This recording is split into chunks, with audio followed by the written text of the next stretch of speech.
Field by field, Maizex is bringing Canadian seed to farmers across Canada. Maizex is your source for high-performance soybeans and grain, silage, and grazing corn hybrids. Visit maizex.com to find your local Maizex representative.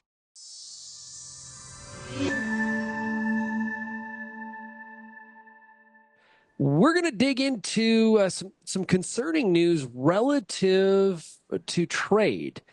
And we saw the Canadian government make the decision that they're going to put a 100% tariff on EVs, electric vehicles, coming out of China. China, a major manufacturer of EVs.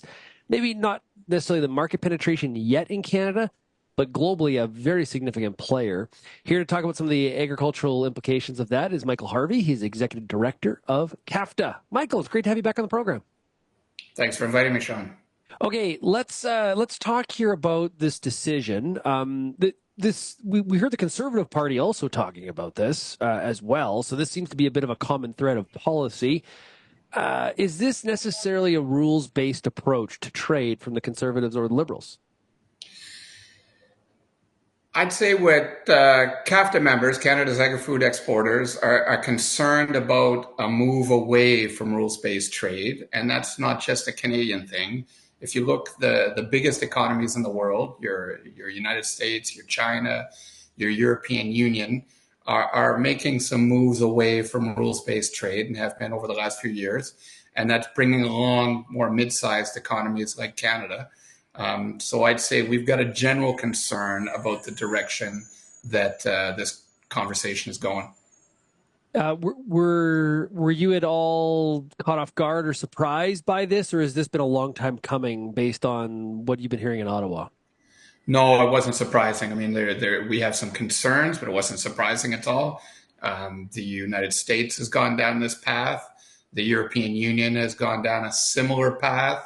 Other countries around the world are looking at Chinese EV vehicle subsidies.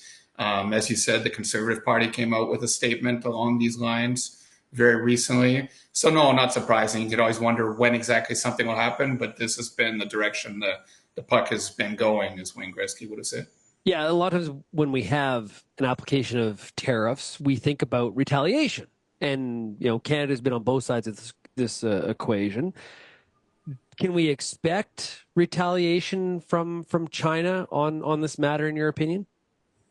So I would say that we would hope not. We don't think it's helpful to link issues, to link industries, to react to one industry by responding to another.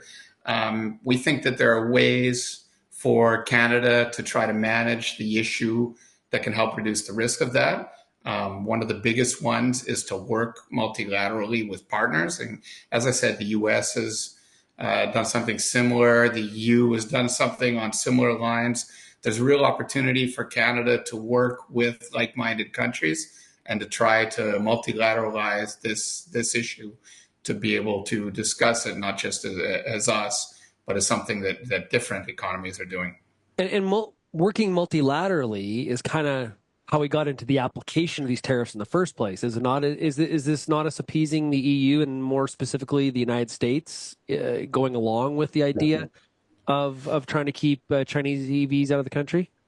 So I'm sure that the government consulted with the United States and with the European Union. Whether or not they're coordinating exactly, I wouldn't go that far.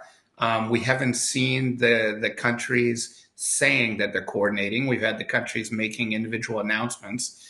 And if you want to look at something like coordinating, maybe the right place to do it would be a group like the G7, where Canada, the US, different EU countries, and the EU itself are members, and maybe come out with some statements there, bringing in a country like a Japan who's at the G7 as well. So I'd say that they've been cognizant of each other, watching what each other's doing. Coordination might be a word too much. Well, what's the status of agricultural trade with China? Obviously, we had the canola situation that was rectified. We still have a situation where meat processing plants do not have licenses to be able to ship product. No real path there, from what I've been hearing from the cattle people, for sure, in getting that rectified. What is the status of trade with China? Like, is it, if they retaliated, would it be that big of a deal? So China's a very big market, and China's a very big market for several products. You mentioned canola, you mentioned pork, so it's very, very important. We don't think retaliation by China would be a positive thing at all, and we're not the product that's being discussed in the tariff discussion that's taken place over the last few months. We think the important thing is that we produce products that the Chinese are interested in, and that the Chinese see our products as a way to meet their needs, and we'd like the conversation to continue along those lines.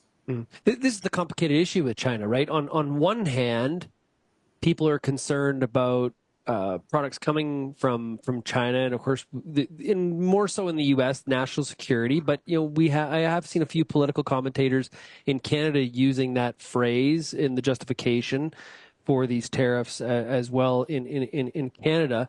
So there's a lot of China talk and how strong a voice Canada should have against China. But also, it's a big market with a lot of middle class that agriculture is very focused on. Hard to reconcile those two things because you could be on both sides of the equation as somebody in agriculture. That's right. It's a complicated world that we live in. China is a really big economy, the second biggest one in the world after the U.S. What we think is concerning is that China, the U.S., then your EU, and then get to your middle economies like a Canada, like a Japan, are moving away from that rules-based system. So countries have concerns about the Chinese production of EV vehicles and whether or not they're subsidized, whether or not there's Chinese overcapacity. That's not really my role as CAFTA executive director to get into analyzing. But those things can be worked out through the rules-based system. And we think it's concerning if we move away from the rules-based system. The rules-based system, the World Trade Organization system of rules, that's how the vast majority of agricultural trade in the world takes place. There are disputes. There's always going to be disputes in human activity. Those disputes can be managed through dispute settlement processes, or those disputes can be settled through negotiation, through conversation. The US, EU, Canada, other auto producers could be speaking with the Chinese to come to an agreement. I guess what we'd say is that we would encourage work to get towards that kind of conversation, not something that just breaks dialogue. And it's in Canada's interest that that conversation take place accompanied by allies and frankly, led by the big allies. I mean, the United States is the leader of the global rules-based system. It's been moving away from it the last few years. That's unfortunate. We think that the U.S. should move back towards taking the rules-based trading system seriously. And Canada's got a role in international relations and working with the United States to bring it back into these processes.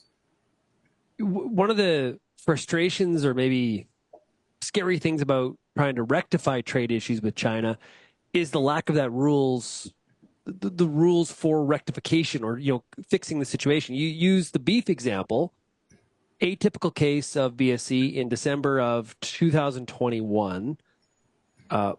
Other countries that had atypical cases, they're doing business again with China.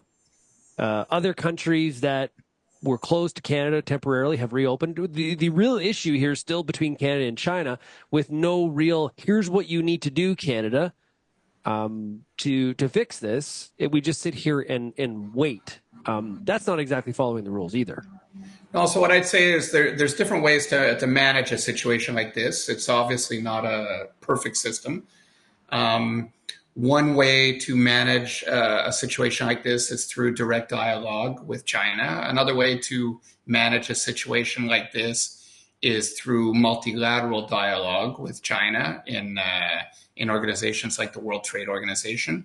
Another way to manage a situation like this is to build up a coalition of like-minded countries who see things in a similar way and are willing to work together. And that's where I talked about the G7, and you could even go beyond the G7. If you look at countries that are examining or have already imposed measures on China for subsidies, you're including countries like Mexico, like Chile, like Vietnam, South Africa, India. There's an awful lot of countries that have some concerns about how China is approaching these issues. We think it's important to put together a coalition to discuss these things. And we do have concerns when people go outside the system. Isn't it difficult, though, to get that coalition formed when Canada is the only country that is being punished for that matter? Is it basically Canada saying to those other partners, hey, this could be you too? This could, we're alone right now, but you're next? Is that what our ask is, to motivate Well, them? I don't think it's the case that Canada is the only country in this situation. You saw Australia had several years of a very difficult situation for a lot of their mineral exports, for their wine. Small countries, the Lithuania that had such a big problem with China based on allowing a Taiwan office to open in their country. And these other countries are looking at the China subsidy issue. So I'd say, no, we're not alone. And it's helpful to go at these issues multilaterally or plurilaterally, as they say, in coalitions. Great stuff. Hey, Michael, really appreciate you joining us here today on Real Ag Radio. Thank you, and we'll talk to you again soon, because I'm sure there is no shortage of trade things to talk about. There always are, Sean. Thanks a lot for the invitation.